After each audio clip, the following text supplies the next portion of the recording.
આમ તો મેરેથોનમાં ઘણા લોકો ભાગ લેતા હોય છે, પરંતુ જ્યારે મેરેથોન ઠંડા અને ઊંચાઈવાળા વિસ્તારમાં રાખવામાં આવી હોય ત્યારે ભલભલાનો શ્વાસ રોકાઈ જાય છે. પરંતુ મુંબઈના વિલેપાલેમાં રહેતા એક ગુજરાતી દંપતીએ લદ્દાખ મેરેથોનમાં ભાગ લીધો અને તેમાં સફળતા પ્રાપ્ત કરી છે.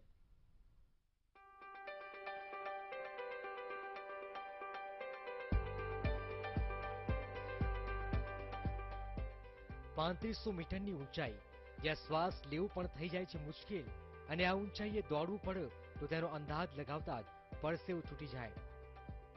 પરંતુ આ ટફ અને રફ મેરેથોનમાં મુંબઈના વિલેપાલાના રહેવાસી નિમેશ ગાલા અને તેમની પત્ની હેતલ ગાલાએ ભાગ લીધો હતો. ગર્વ કરવા જેવી વાત એ છે કે હેતલ આ દોડમાં ભાગ લેનાર એકમાત્ર ગુજરાતી મહિલા હતી, જેણે આ 21 કિલોમીટરની હાફ મેરેથોન પૂરી પણ કરી હતી. વાગડ અને કચ્છી ઓસવાડ અમારા સમાજમાંથી હું એકલી રનર હતી 21 કિલોમીટર માટે, વુમન રનર. હું એકલી હતી અને એ માટે બહુ ગર્વિત થાય એવી વાત છે. અને મને સપનામાં બી મેં વિચાર્યું નહોતું કે હું આ લડાખ મેરેથોન ક્યારે બી કરીશ, કે મેં વિચાર્યું બી નહોતું.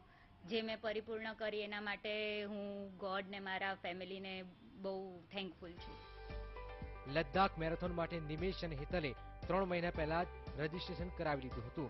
3 વર્ષથી સતત મેરેથોનમાં ભાગ લેતા નિમેશ ગાલાએ જ્યાં લદ્દાખ મેરેથોનમાં ભાગ લેવાનું નક્કી કર્યું, ઈરાદો મજબૂત હતો તો સામે પડકાર પણ તેટલું જ મોટો હતો. After 16-17 kilometers, last 4 kilometers were deadly.